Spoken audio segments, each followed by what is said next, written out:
CM Triple A. बेयाव हायार इडुकेटेडफोरनि थाखाय फोसावनाय जादों graduate ITI polytechnic diploma holders also' eligible. खुलुमबाय रायजो राजा नोंथांमोनखौ गिबियावनो आंनि चेनेलाव फिन खनसे बरायनानै लाबाय मानोना बे समाव नोंथांमोननो आङो मोनसे गोजोनथाव रादाब होनो सानदों। बेनो जादों रायजो राजा नोंथांमोन चिफ मिनिस्टार आत्मनिर्भर असम अभियान आसनिनि गेजेरजों 75,000 लाइमोनफोरनो माने 2 लाख फाइनेन्सियेल एसिस्टेन्स एबा सापर्ट होनो थांगासिनो दं आसामनि गिबि मन्त्रि डक्टर हिमन्त बिश्व शर्माया। थाबैनो एकदम थाबैनो माने रिसेन्टलि एकदम थाबैनो होनो थांगासिनो दं।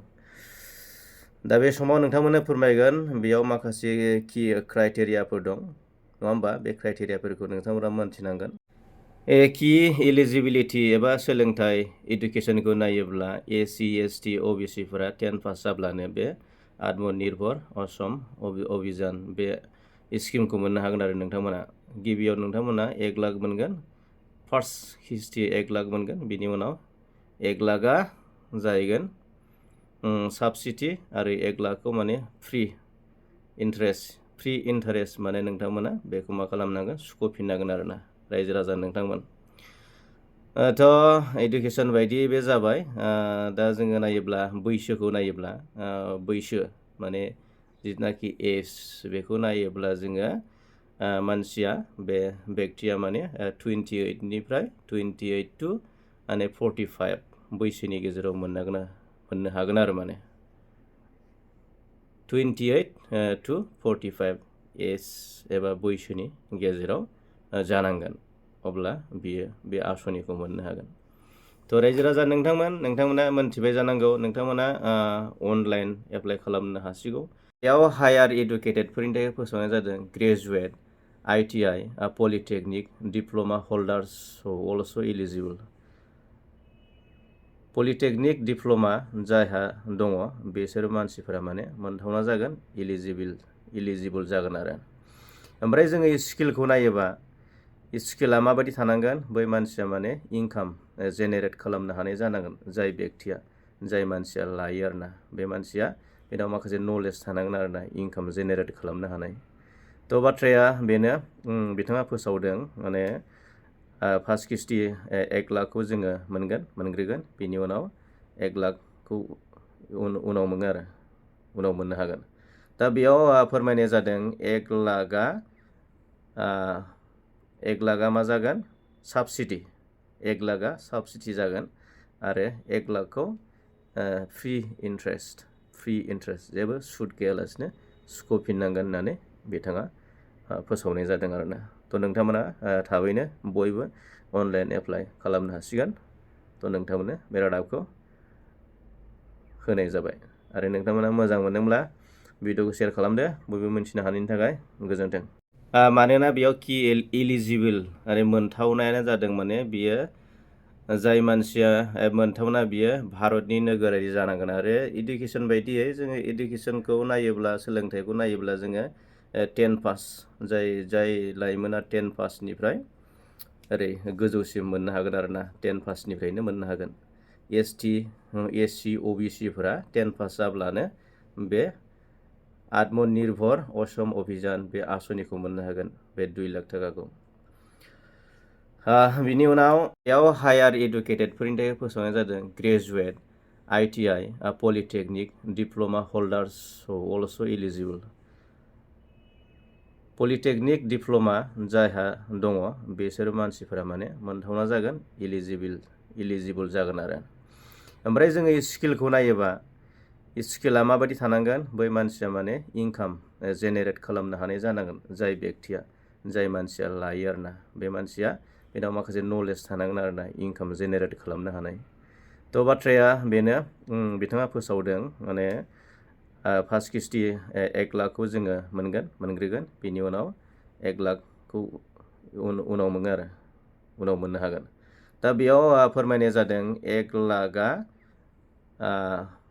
1 लाखआ मा जागोन साबसिडि, 1 लाखआ साबसिडि जागोन आरो 1 लाखखौ फ्रि इन्टारेस्ट जेबो सुद गैयालासिनो सुख'फिननांगोन होननानै बिथाङा फोसावनाय जादों आरोना।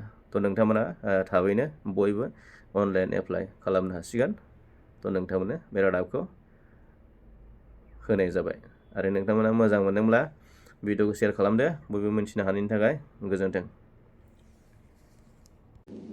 সকলে ভাবিছে যে মই ক'ত আছো মই মোৰ কাৰ্যালয়ত আছো আৰু সেই কাৰণে মই আপোনালোকক আজি মোৰ কাৰ্যালয়টো মই ধুনীয়াকৈ দেখুৱাব চেষ্টা কৰিম মুখ্যমন্ত্ৰীৰ আত্মনিৰ্ভৰ অসম আঁচনি এই আঁচনিখন কেতিয়াৰ পৰা আৰম্ভ হ'ব যাৰ জৰিয়তে ৭৫,০০০ যুৱকে ২ লাখ টকাকৈ আত্মসংস্থাপনৰ সুবিধা পাব আৰু প্ৰথম কিস্তিত ১ লাখ টকা লাভ কৰিব এই আঁচনিখন আমি ৬ ফেব্ৰুৱাৰী তাৰিখে গুৱাহাটীত আৰম্ভ কৰিম তাৰ পৰা আমি প্ৰত্যেকটো অঞ্চললৈ গৈ অঞ্চল মানে ডিব্ৰুগড় তিনিচুকীয়া মিলি এটা জায়গা শিৱসাগৰ চৰাইদেউ যোৰহাট মিলি এখন সভা ৬ ফেব্ৰুৱাৰীৰ পৰা এই পুঁজি আমি বিতৰণ আৰম্ভ কৰিম আৰু ১৫ ফেব্ৰুৱাৰী তাৰিখৰ ভিতৰত